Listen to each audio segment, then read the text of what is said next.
যে শুধু তোমাদের উপর আমি রোজা ফরজ করিনি, আমি পূর্ববর্তী উম্মতদের উপরও রোজা ফরজ করেছি।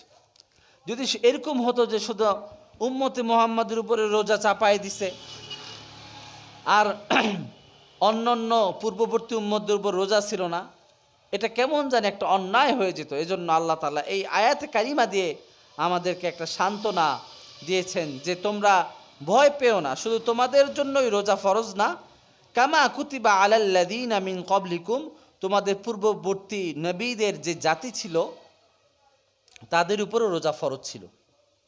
যেমন কিছু নবীর জাতিগোষ্ঠীর রোজা ছিল 10 দিন, কিছু জাতিগোষ্ঠীর রোজা ছিল 3 দিন, এমন না যে 30 দিনই সবার ছিল। আবার ঈসাই ধর্ম যদি আমরা তাকাই, হযরত মারিয়াম আলাইহিস সালাতু ওয়াস সালামের দিকে, ওখানে দেখতে পাবো যে মারিয়াম আলাইহিস সালাম যখন জন্ম দিলেন ছোট বেবিকে, তখন মারিয়াম আলাইহিস সালাম বললেন, ইন্নী নাযারতু লিররহমানি সাওমান ফালান উকাল্লিমাল ইয়াওমা ইনসিয়া। তার রোজাটা ছিল মৌনতা রোজা, যে আমি আজকে তোমাদের সাথে কথা বলতে পারবো না, আমি ইশারায় কথা বলবো। তার মানে রোজাটাও কিছু কিছু জামানায় মৌনতার রোজা ছিল, মানে কথা না বলা রোজা। কিন্তু এই রোজাটা উম্মতে মুহাম্মাদির কাছে রোজার নিয়মটা হচ্ছে রমাজান, সারা রমাজান মাসে, যাতে আমরা মুত্তাকি হতে পারি। আল্লাহ তাআলা শেষ আয়াতে বলেছেন যে ইয়া আইয়ুহাল্লাযীনা আমানু কুতিবা আলাইকুমুল সিয়াম কামা কুতিবা আলাল্লাযীনা মিন ক্বাবলিকুম লাআল্লাকুম তাত্তাকুন। এই রোজাটা আমি এজন্য দিয়েছি যেন তোমরা মুত্তাকি হতে পারো। কারণ আমরা জানি যে রমাজান মাস, ধরেন আপনি একাকী ঘরের ভিতরে বসে আছেন, আপনি ইচ্ছা করলেই খানা খেতে পারেন, কেউ আপনাকে দেখবে না। আপনি ইচ্ছা করলেই ডক ডক করে পানি খেতে পারেন, কেউ আপনাকে দেখবে না। অনেক তৃষ্ণা, তো আপনি যদি সব কিছু খেয়েটে আমাদের সামনে আসেন, আমরা কিন্তু বুঝবো না এই লোকটা কিছু খেয়েছে কিনা। কিন্তু আপনি আল্লাহ তাআলাকে ভয় পাচ্ছেন, এটাই হচ্ছে লাআল্লাকুম তাত্তাকুন, এটাই আল্লাহ তাআলা দেখতে চান। এবং আল্লাহ তাআলা বলছেন যে কাল কিয়ামতের ময়দানে রোজাদারদেরকে আমি এমন একটি জান্নাত দিব, এই জান্নাতের নাম হচ্ছে আর রায়্যান। সুবহানাল্লাহ। এই জান্নাতে যারা প্রবেশ করবে তারা রোজাদারটা ছাড়া কেউ এই জান্নাতে প্রবেশ করতে পারবে না। যারা এই জান্নাতে প্রবেশ করবে চিরদিনের জন্য তাদের গলার তৃষ্ণাকে মিটিয়ে দিবেন। সুবহানাল্লাহ, সুবহানাল্লাহ। তাকওয়া অর্জন করতে হবে। এবং এই রোজা আমাদের এই চেতনা, আমাদের ফিলিংস যেন তাকওয়ার দিকে নিয়ে যায়, এজন্য এই রোজাটা দিয়েছেন। এরপর আল্লাহ তাআলা বলছেন আইয়ামাম মাদুদাত, সুনির্ধারিত এই রোজার কিছু নিয়ম কানুন আমি দিয়ে দিয়েছি। ফামান কানা মিনকুম মারিদান আও আলা সাফার, এবং 2 জন ব্যক্তি এই রোজা ভাঙতে পারবে। তারা হচ্ছে একজন অসুস্থ ব্যক্তি যদি চরম পর্যায়ে পৌঁছে যায় যে কিছু খেতে হবে, ডাক্তার এরকম সাজেশন দিয়েছে যদি আমি রোজায় কিছু না খাই তাহলে হয়তো খুব সংকটাপন্ন অবস্থায় চলে যেতে পারি, এই ব্যক্তির জন্য রোজা ভাঙ্গা জায়েজ, পরবর্তীতে রোজা কাজা করতে হবে। এবং সফরে যেই ব্যক্তি, ধরেন সফর খুব কষ্ট হচ্ছে, এখান থেকে আপনি ট্রাভেলিং করে চট্টগ্রাম গিয়েছেন, ওখানে যে খুব ক্লান্ত পরিশ্রান্ত, আপনি রোজা ভাঙতে পারবেন। তারপর আল্লাহ তাআলা একটু পরেই বলছেন আলা সাফার, কিন্তু তোমাদের এই রোজা ভাঙ্গার চেয়ে রোজা রাখাটাই আমার জন্য উত্তম। সুবহানাল্লাহ। এখন আসি আমরা ফিদিয়া কিভাবে দিব। এই রোজা যে আমি ভেঙেছি, ফিদিয়া কিভাবে দিব? ফিদিয়া কাদের জন্য? তারা হচ্ছে একজন মুরব্বী, ধরেন 90 বছর 100 বছর, খুব বুড়ো মানুষ, বৃদ্ধা, রোজা রাখতে পারে না, কথা বলতে পারে না, তার মানসিকভাবে খুব সমস্যা, জায়গায় প্রস্রাব পায়খানা করে দেয়, তো তাদের জন্য হচ্ছে ফিদিয়া দিয়ে দিবেন। এক রোজার জন্য 2 জন ব্যক্তিকে খাইয়ে দিবেন, এটাকে বলে ফিদিয়া। 2 জন মিসকিনকে খাইয়ে দিবেন। তাহলে 30 দিন যদি হয় তাহলে 2 বেলা করে একজন মিসকিনকে 30 দিন খাইয়ে দিবেন, বা 60 দিন 1 বেলা করে মিসকিনকে খাইয়ে দিবেন। এরপর আল্লাহ তাআলা বলছেন শাহরু রমাদান আল্লাযী উনজিলা ফীহিল কুরআন হুদাল লিন্নাস ওয়া বাইয়িনাতিম মিনাল হুদা ওয়াল ফুরকান। আল্লাহ তাআলা এখানে খুব সুন্দর করে বলছেন যে শাহরু রমাদান, এই মাসে আমি কোরআনকে নাজিল করেছি। এই মাসে আমি কোরআনকে নাজিল করেছি, তাহলে এটা হচ্ছে বরকতময় মাস। পুরো দুনিয়ার ভিতরে সবচেয়ে দামি হচ্ছে কোরআন। যত বই দেখি, যত দার্শনিক বই দেখি, পদার্থের বই দেখি, সবচেয়ে দামি বই হচ্ছে কি? এই কোরআন। এবং বড় বড় মিউজিয়ামে সব বই আছে, কিন্তু এই কোরআন যখন আপনি ধরতে যাবেন টাচ করা যাবে না, ডোন্ট টাচ মি। কারণ কোরআনকে যখন আপনি ধরতে যাবেন আপনার পবিত্রতা অর্জন করতে হবে, সুবহানাল্লাহ। অজু করে কোরআনটা ধরতে হবে। তাহলে এই কোরআনের দাম কত বেশি! কোরআন যত পড়বেন আল্লাহ তাআলা তত বেশি বরকত আপনাকে দিয়ে দিবে।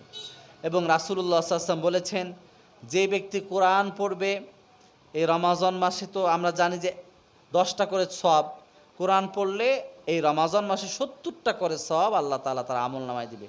এরকম 70 করে আপনি হিসাব করেন, অগণিত সওয়াবের মালিক আপনি হয়ে যাচ্ছেন, সুবহানাল্লাহ। এবং এই রমাজান মাসে একটি রাত আছে, সবে কদরের রাত, ওই দিন কোরআন নাজিল হয়েছে। আমরা আরও বেশি পড়তে পারি। আমরা যারা আছে পরিবারের ছেলে মেয়ে সবাইকে কোরআনের একটা তালিম দিয়ে দেই, কোরআন পড়বো। যারা পড়তে পারি না, ইমাম সাহেব আছেন, মুয়াজ্জিন সাহেবদের সাথে আলাপ করে, যারা অনেক ছেলেরা আছেন হাফেজ, তাদের সাথে আমরা কোরআনটা প্র্যাকটিস করতে পারি যতটুকু পারি। কোরআন প্র্যাকটিস করতে করতে মরলেও তো আল্লাহর কাছে জবাব দিতে পারবো, আল্লাহ আমি কোরআন প্র্যাকটিস করতে করতে তোমার কাছে আসছি। আল্লাহ তাআলা বলবেন যাও, তোমার কোরআনের ওসিলায় তোমাকে মাফ করে দিলাম, বলতে তো পারে আল্লাহ তাআলা। এর জন্য কোরআনকে সাথী বানাই, কোরআনকে বাতি বানাই। কবরে কিন্তু কেউ যাবে না, কবরে একটা জিনিস যাবে, সেটা হচ্ছে আপনার আমল, আপনার এই কোরআন।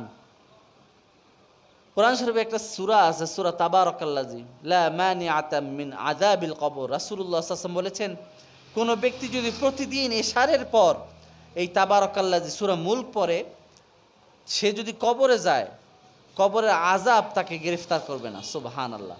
কবরের আযাবের যখন ফেরেশতারা তাকে শাস্তি দিতে আসবে, তাবারাকাল্লাযী সূরা যে বাঁচাবে, বলবে যে সে নিয়মিত আমাকে তেলাওয়াত করেছে, তুমি তার আযাবটাকে মাফ করে দাও, সুবহানাল্লাহ।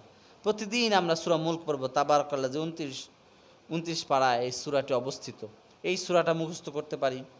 আম্মা ইয়াতাসালুন, এই সূরাটা আমরা রমজান মাসে মুখস্থ করতে পারি। বঙ্গানুবাদ দেখতে পারি, আল্লাহ তাআলা কি বলেছেন।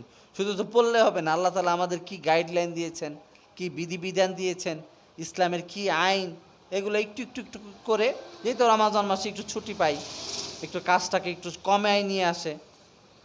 এবং আমি সবাইকে আহ্বান জানাবো, উদারত আহ্বান, খুব আন্তরিকতার সাথে আমি বলছি, যারা গার্মেন্টস শিল্পের মালিক আছেন, যারা বিভিন্ন কলকারখানার মালিক আছেন, যারা বিভিন্ন প্রতিষ্ঠানের মালিক আছেন, তাদেরকে আমি জানাবো যে এই রমাজান মাসে একটু সহজ করেন, বেতনটা একটু বাড়িয়ে দেন, বেতনটা আগে আগে দিয়ে দেন, যাতে রমাজান মাস খুব আনন্দ উৎসব মুখর গাম্ভীর্যতার সাথে এই ইবাদতটা পালন করতে পারে।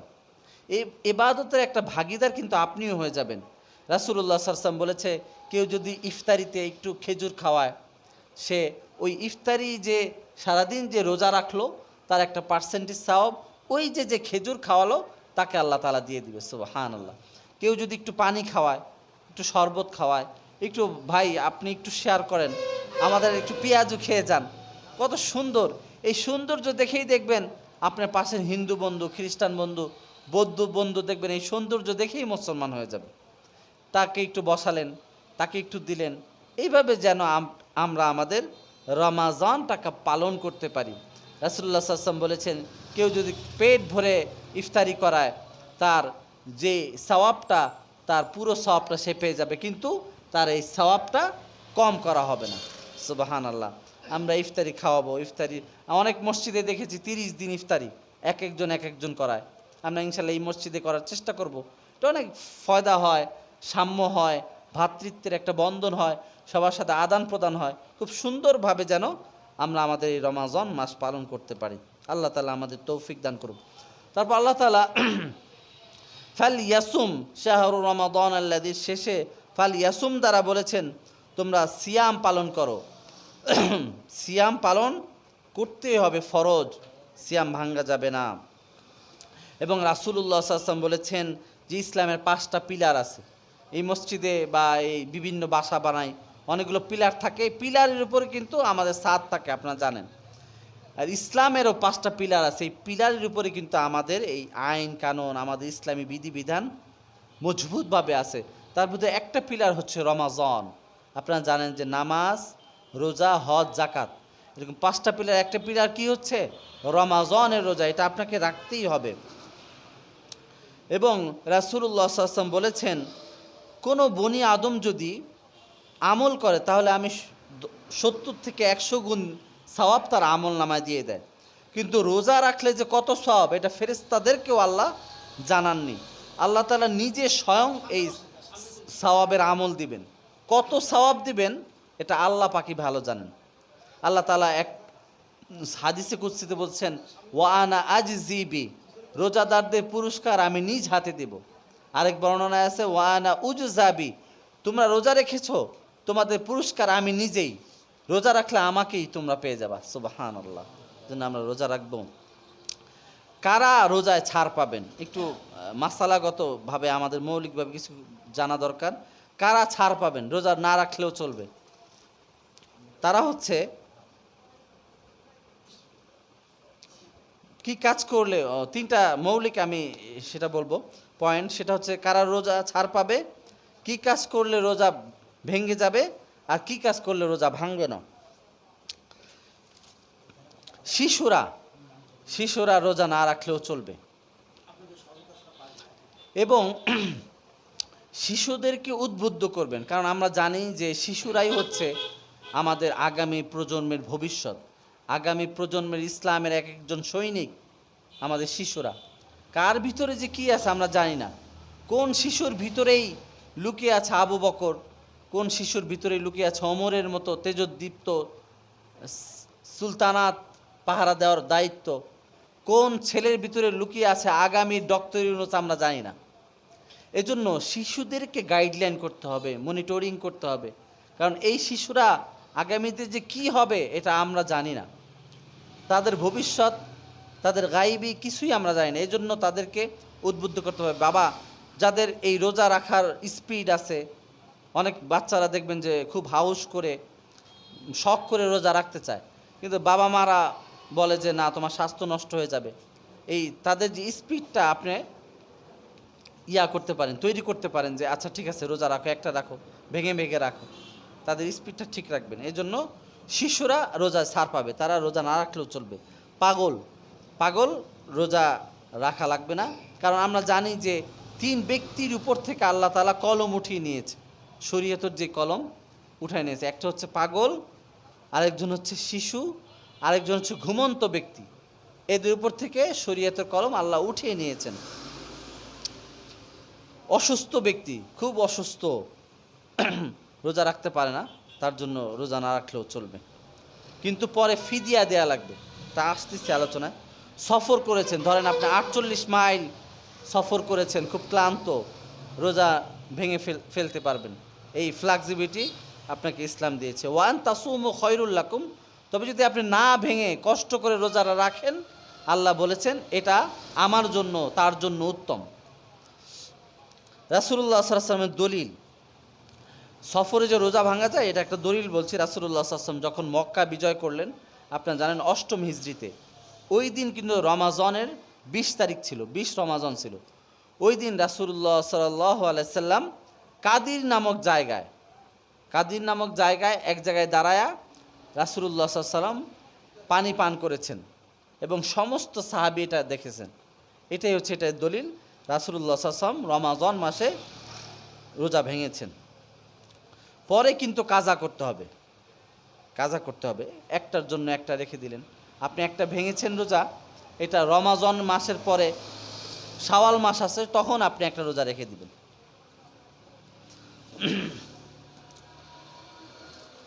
অনেক বৃদ্ধ মানে রোজা রাখতে পারে না, অনেক অসুস্থ, যেমন বাবা আছে, নানা আছে, দাদা আছে, অসুস্থ ব্যক্তি রোজা রাখতে পারে না। এদের জন্য কি করব? ফিদিয়া দিব। আমি একটু আলোচনা আগেই করছিলাম। ফিদিয়া দিব, একজন মিসকিনকে 2 বেলা খাওয়াই দিব। 2 বেলা খাওয়াই দিলে 30 দিনে ফিদিয়া আদায় হয়ে যাবে। এবং রোজায় সহনশীল হওয়া, যেটা বললাম যে সবার জন্য সহনশীল হওয়া, কাজটাকে কমিয়ে দেওয়া, সবাই যেন রোজা রাখতে পারে। এবং গর্ভবতী নারী সে যেন রোজা না রাখে। গর্ভবতী নারী অনেক সময় দেখা যায় যদি রোজা রাখে তাহলে পেটের যে বাচ্চা ওর কিন্তু সমস্যা হয়ে যাবে। ও কিন্তু আপনার একটা নাল দিয়েই ও খাবার ভক্ষণ করে। কারণ আপনি রোজা রাখছেন, পেটের বাচ্চা ভিতর দিয়ে ছটফট করতেছে, মা খাবার দাও, খাবার কেন আসে না, ও অস্থির হয়ে যাবে। এর জন্য ওর খাবার যোগান দেওয়ার জন্য আপনার রোজা ভাঙতে পারেন আপনি। অনেক সময় দেখা যায় যে বাচ্চাদের দুধ খাওয়াতে হবে, আপনি রোজা রাখছেন, এখন বাচ্চা দুধ নেই, ও তো চিল্লাইতেছে, কানতেছে।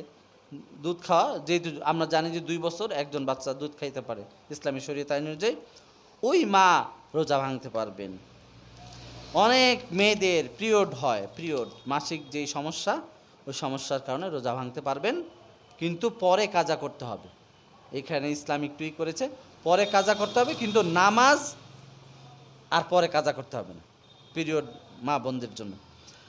নিফাস জানেন যে বাচ্চা হওয়ার পরে 40 দিন নিফাস থাকে, ওই সময় রোজা ভাঙতে পারবেন, কিন্তু পরবর্তীতে কাজা করতে হবে। গুনে গুনে গুনে রাখবেন, আইয়ামা মাদুদা, গুনে রাখবেন, পরবর্তীতে রোজাটা করে ফেলবেন। এটার দলিল হচ্ছে আয়েশা রাদিয়াল্লাহু আনহা অনেক সময় রোজা রাখতে পারতেন না এইসব সমস্যার কারণে, পিরিয়ডের কারণে। তো আয়েশা রাদিয়াল্লাহু আনহা বলতেন যে আমি শাবান মাসে রোজা রাখতাম, কারণ অনেক সময় দেখা যায় অন্যান্য মাসে রাসূলুল্লাহ সাল্লাল্লাহু আলাইহি ওয়াসাল্লাম কাছে আসতে চাইতেন, নফল রোজা জানেন যে স্বামীর জন্য রাখা যায় না। তো শাবান মাস রাসূলুল্লাহ সাল্লাল্লাহু আলাইহি ওয়াসাল্লাম পুরো মাসটাই রোজা রাখতেন শাবান মাসে। তো ওই সময় এই ভাঙ্গা রোজাগুলো আয়েশা রাদিয়াল্লাহু আনহা রেখে দিতেন। এটা হচ্ছে এটার দলিল।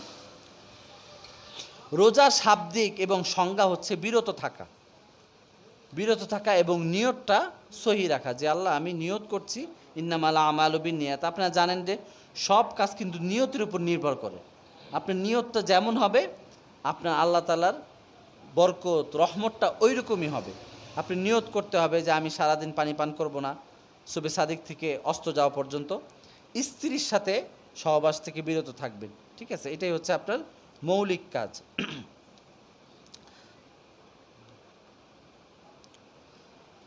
অনিচ্ছাকৃত যদি ভুল করে আপনি কিছু খেয়ে ফেলেন তাহলে রোজা ভাঙবে না।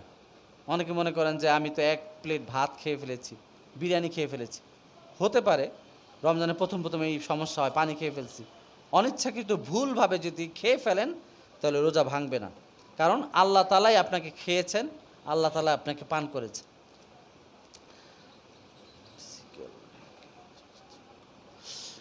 এখানে আরেকটা বিষয় বলে রাখা ভালো, সেটা হচ্ছে যদি আপনি ইচ্ছাকৃত রোজা ভাঙেন, এটা তো অনিচ্ছাকৃত। ইচ্ছাকৃত রোজা ভাঙলে কিন্তু অনেক সমস্যা, এটা কিন্তু খুবই হুঁশিয়ারি, সেটা হচ্ছে কাফফারা দিতে হবে। এতক্ষণ আমরা জানলাম যে কাজা, ফিদিয়া, এখন আসছে কাফফারা। এই কাফফারা কিন্তু খুবই কঠিন। আপনাকে একাধারে 60টা রোজা রাখতে হবে রমাজানের পরে, একাধারে 60টা রোজা রাখতে হবে যদি আপনি ইচ্ছাকৃত 2 মাস টানা রোজা। আমরা 30টাই পারি না, আর 2 মাস রোজা, এজন্য কেউ রোজা ভাঙবেন না। এটা রাসূলুল্লাহ সাল্লাল্লাহু আলাইহি ওয়াসাল্লামের কাছে একটা সাহাবী আসছে, 12:30 বাজে, আচ্ছা ওইটা তো 25, আচ্ছা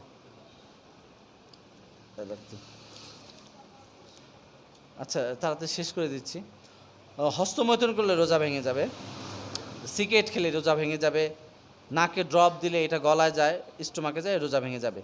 কিছু কিছু কাজ আমাদের সংশয় থাকে, ভুল করে, এটা তো বললাম। বিবাহিত যারা অনেকে আছেন যে একটু দুর্বল, একটু কিসটিস করার পর দেখা যায় সেক্সুয়ালের দিকে যেতে পারেন, তাদের জন্য এটা কম।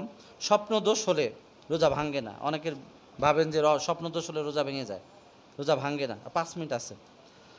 ব্লাড টেস্ট করলে রোজা ভাঙবে না।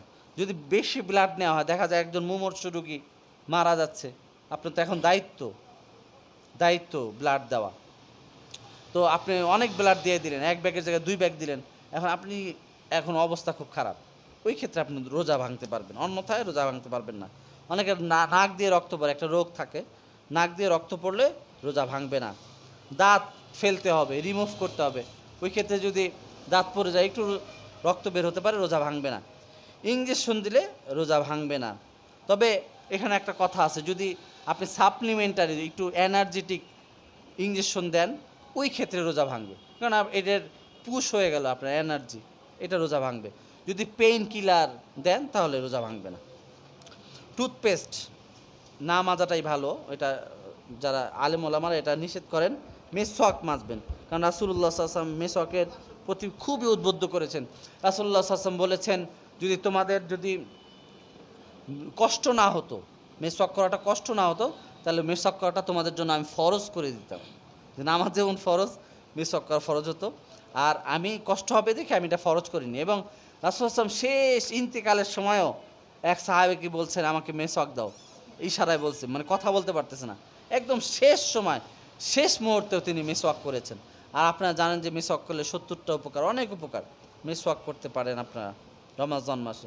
পরে রাত্রিবেলায় আপনি পেস্ট দিয়ে মাজতে পারেন, সমস্যা নেই।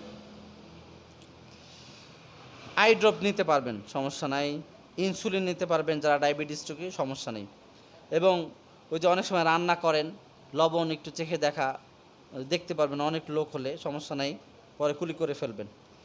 অ্যানজিওগ্রামের জন্য ক্যাথেটিক দিতে পারবেন, ইনহেলাল দিতে পারবেন, যেটা বাতাসটা, ইনহেলাল যেটা বাতাসটা ওইটা দিতে পারবেন, কিন্তু আরেকটা আছে ভাইপার পাউডার জাতীয়, ওইটা দিতে পারবেন না, কারণ ওইটা দিলে আপনার সাপোসিটরি, যারা অনেক জ্বর, খুব কাঁপা কাঁপা জ্বরে ভোগেন, আপনারা জানেন না পায়োপথে একটা ইনপুট করতে হয় একটা জিনিস, সাপোসিটরি, ওইটা দিতে পারবেন না আমাদের হানাফি মতে, কিন্তু অন্য মতে পারবেন। এটা কিছু আছে, সমস্যা আছে।